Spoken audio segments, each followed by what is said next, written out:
Hai, Assalamualaikum dan salam sejahtera. Kembali lagi kita ke teknik menjawab bagi subjek Sains Komputer untuk slot yang ketiga. Okey, tanpa membuang masa lagi, mari kita tengok soalan yang seterusnya. Jom. Okey, soalan yang seterusnya, jadual 2 merupakan situasi yang melibatkan penggunaan bagi prinsip reka bentuk interaksi dalam satu aplikasi. Nyatakan prinsip tersebut pada ruang yang disediakan. Okey, kalau kita tengok soalan yang kat sini, dia bagi kita satu situasi, kemudian dia suruh kita nyatakan prinsip reka bentuk interaksi. Okey, prinsip reka bentuk interaksi ni dalam topik tingkatan berapa? Betul tu murid-murid, tingkatan 4. Jadi, prinsip ada berapa? Okey, ada 5. Okay, kalau kita tengok kat sini, prinsip yang pertama, kita ada konsistensi. Okey, konsistensi. Yang kedua apa? Maklum balas. Maklum balas. Yang ketiga, kebolehan membuat pemerhatian.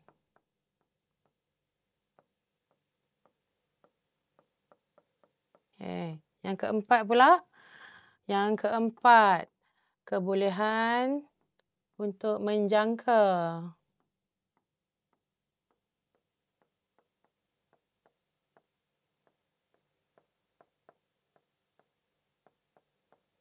Dan yang terakhir, boleh dipelajari. Ada 5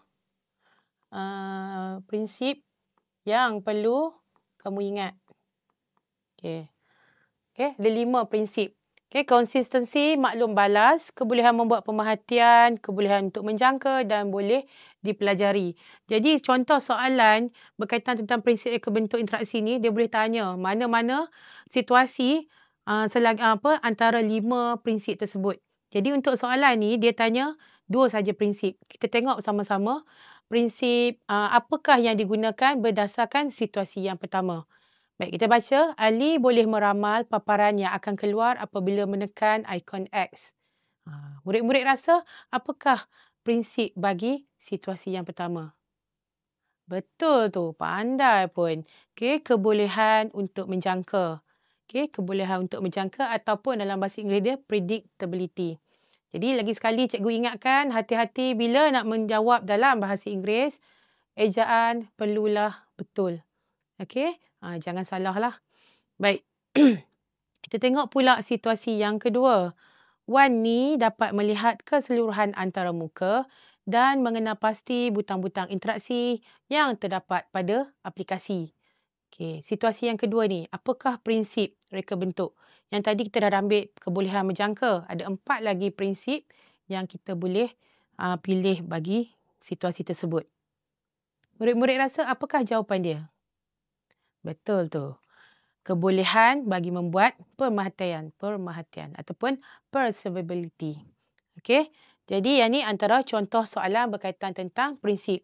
Dia juga boleh tanya dalam bentuk bahan rangsangan. Macam contoh jadual ataupun soal selidik pun dia boleh uji kita macam berkaitan dengan prinsip. Baik, kita pergi kepada soalan seterusnya.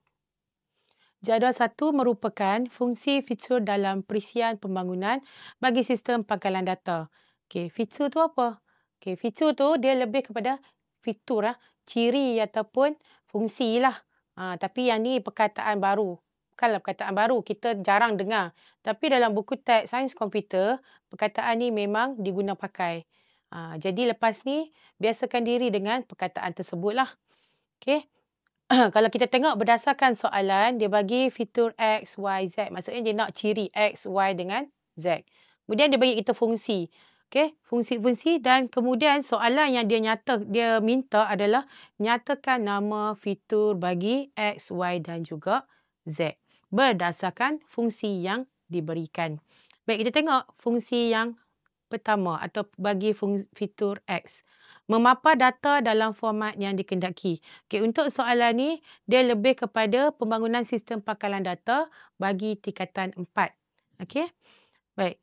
Berbalik kepada soalan, jawapan bagi X, fitur apa yang berkaitan dengan X, memapan data dalam format yang dikehendaki. Jawapan dia adalah laporan ataupun report. Tulis salah satu. Jangan kamu tulis dua-dua. Okey? Sebab tu cikgu letak slash.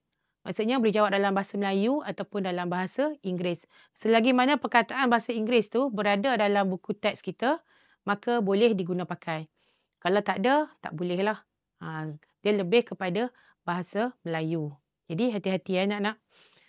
Kemudian kita tengok yang kedua. Fitur bagi Y.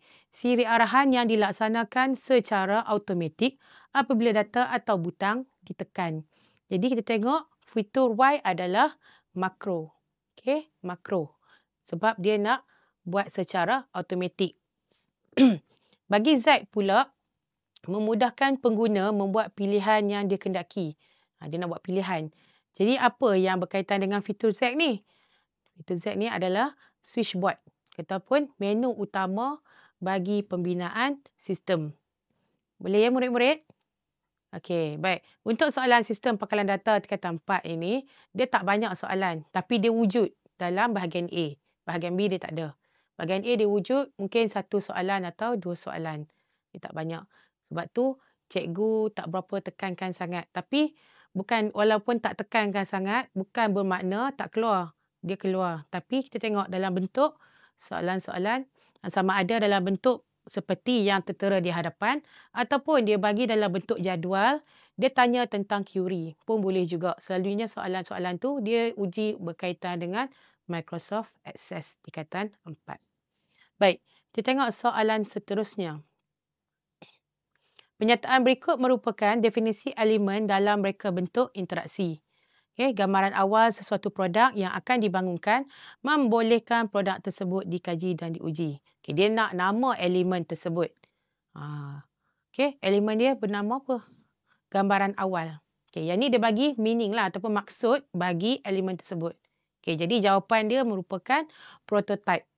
Okay, kadang soalan untuk bahagian A, dia selalu kebanyakan dia bagi definisi. Yang ni istilah orang panggil. Definisi atau istilah yang selalu banyak bahagian A yang ditanya. Banyak. Kalau kita tengok dalam buku teks, istilah-istilah yang ada dalam buku teks kata 4 dan juga di kata 5 memang banyak. Jadi nak tak nak kamu memang kena rujuk buku teks. Walaupun kamu ada buku rujukan, tapi tengok juga dalam buku teks sebab dia penting. Okey, murid-murid. Baik. Soalan ini straightforward lah. Dia bagi kita istilah, kita nyatakan nama elemen. Okay, next. Soalan yang sama juga. Okay, elemen yang sama. Tapi kali ni dia nak ciri-ciri pula. Tadi dia bagi istilah, kita nyatakan elemen tadi. Untuk soalan ni, dia dah bagi istilah bagi elemen tadi tersebut. Cuma dia nak ciri-ciri bagi prototype. Jadi, murid-murid kena fikirlah apakah ciri-cirinya. Okay, kalau kita tengok kat sini, contoh ciri prototype adalah dia boleh diuji. Yang kedua, reka bentuk sebenar. Boleh lagi jawapan-jawapan yang selain ini pun kita boleh terima selagi mana merujuk kepada ciri-ciri prototype. Dan lagi sekali, cikgu ingatkan hati-hati penggunaan ataupun menulis jawapan. Okay, kalau 2 markah, 2 jawapan. Okay, kalau lebih, pastikan jawapan yang benar, yang paling tepat adalah di atas. Kerana dia akan kira yang teratas. Kalau yang atas salah, yang bawah baru betul, dia dah tak tengok dah. Dia tengok 2 jawapan yang tertinggi. Okay, murid-murid? Baik, kita tengok kepada soalan seterusnya. Penyataan berikut merupakan langkah bagi keselamatan bagi perlindungan data perbankan dalam talian. Okey, langkah keselamatan. Okey, nyatakan nama langkah keselamatan tersebut. Baik, untuk bahagian langkah keselamatan, kita ada berapa jenis anak murid-murid? Okey, betul tu. Ada 3 jenis. Okey. Yang pertama, apa? Kata laluan kan? Kata laluan. Yang kedua, encrypted email.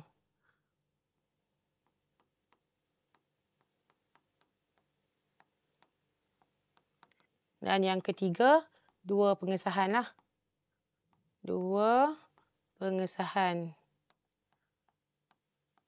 Okay, encrypted email tu penyulitan lah, penyulitan email. Okey, baik, ada 3 jenis bagi langkah keselamatan. Baik, berdasarkan soalan, dia kata dia nak namakan langkah keselamatan yang dia bagi. Memasukkan kata laluan, memasukkan kod yang dihantar dan juga memasukkan nama pengguna. Jadi dekat sini, langkah yang kita boleh terima merupakan double verification ataupun 2 pengesahan. Ataupun kita boleh terima 2-step verification. Okey, 3 perkataan tapi membawa maksud yang sama. Boleh tulis salah satu lah. Jangan tulis macam cikgu tulis ni. Okey, cikgu buat slide maksudnya 3 jawapan ni kita boleh terima dalam soalan SPM. Boleh murid-murid. Okey, kemudian soalan B.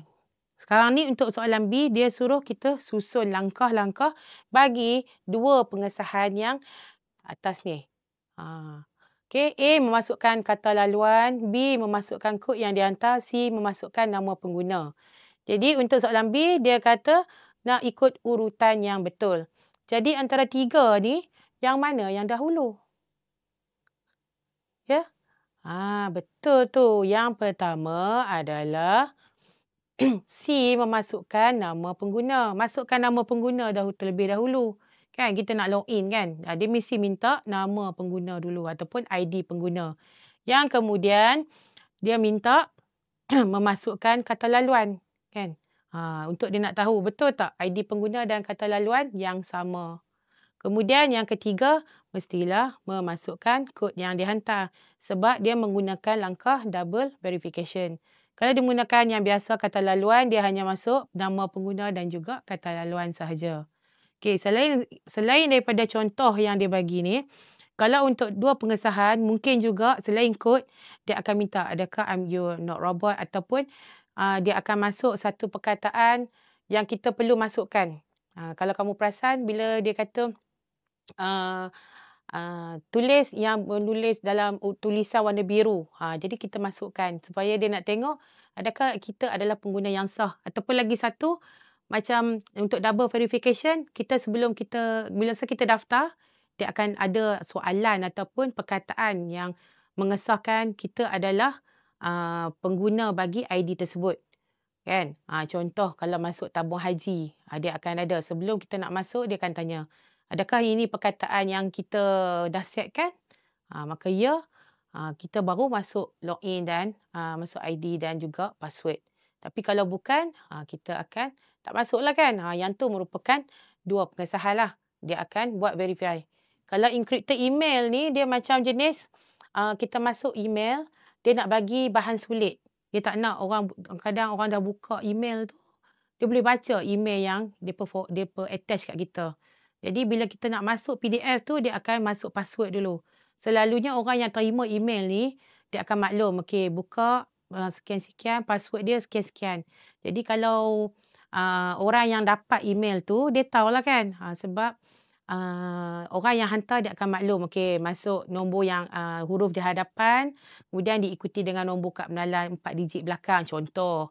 Okey, jadi bila kita masuk betul, maka barulah kita boleh buka apa isi dan kita boleh tengok apa isi yang dalam dokumen tersebut. Tapi kalau orang yang selain kata bukan pengguna email tersebut, jadi dia tak dapat detect lah kan. Contoh kita buka email dekat sekolah. Lepas tu kita lupa sign up. Jadi kawan yang buka dia tiba dia saja kan godek kita punya email. Jadi yang ni boleh untuk kata ciri-ciri lah keselamatan jika menghantar dokumen-dokumen yang sulit. Kalau setakat dokumen biasa tu takkan buat encrypted. Okey. Selalu encrypted email ni melibatkan dokumen-dokumen yang penting ataupun sulit lah.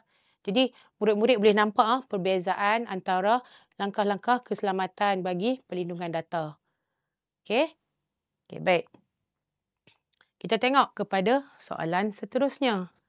Rajah 2 merupakan segmen kod atur cara menggunakan struktur kawalan ulangan yang tidak lengkap, manakala rajah 3 merupakan output atur cara. Lengkapkan segmen kod dengan menulis simbol yang betul. Okey. Bagi soalan seperti ini, dia suruh kita lukis simbol. Okey. Lukis simbol berdasarkan output yang dia bagi. Okey, kalau kita tengok kat sini dia bagi output 10, 8, 6, 4, 2 dan 0. Jadi yang ni dia tertib menurun. Jadi macam mana kita nak tulis? Dia bagi dekat sini integer I sama dengan kosong. Jadi while I, kalau kita tengok kat sini dia menaik ke menurun? Jadi, jadi kita kena letak, sebab dia ada nilai kosong, maka kita kena letak lebih besar dan juga sama dengan. Okey. Dia bagi kat kita integer I 10 kan? Dan juga yang terakhir kosong. Jadi bila kalau kata kamu letak je macam ni, tak boleh. Sebab kalau bentuk macam ni kosong, maksudnya jawapan dia kosong ni tak ada. Tapi bila melibatkan paparan output sampai kosong, maka dekat sini kita kena tambah lagi sama dengan. Baru dia kosong ataupun sifar ni termasuk sekali dalam paparan output. Okey, yang kedua, sistem .out.print I, dia nak tengok kenaikan ke dia nak tengok ada perbezaan ni tak. Yang ni untuk satu cara lah lebih kurang kan. Jadi simbol yang kedua ni kita maksudnya plus. Maksudnya dia berulang, dia ada penambahan bilangan. Sama ada penambahan bilangan menaik ataupun bilangan menurun. Kita tengok pada situasi yang diberikanlah. Kemudian yang terakhir merupakan beza di antara nilai pertama dengan nilai kedua. Kalau kita tengok sini 10 dengan 8. Beza dia adalah nilai 2. Jadi kita tengoklah dia menaik ke menurun. Kalau dia menaik, tambah 2 lah. Tapi kalau kes ni, dia tolak 2. Okey? Tolak sama dengan. Maksudnya, nilai kita kena tolak dengan nilai 2. Okey, yang ni cara untuk kita menulis. Bukan kita letak je tolak tu. Kita letak tolak sama dengan. Boleh ya murid-murid? Baik. Soalan yang seterusnya. Penyataan berikut merupakan maksud bagi sejenis fitur yang terdapat dalam bahasa perskriptan. Okey, tengok kan dia anak murid-murid. Masih lagi dia menggunakan perkataan fitur. Supaya apa? Nak membiasakan murid-murid agar memahami perkataan tersebut. Sebab perkataan ni dia wujud dalam buku teks. Belum ni kita tak terlalu mendedahkan sangat perkataan ni. Jadi, biasakan diri anda lah.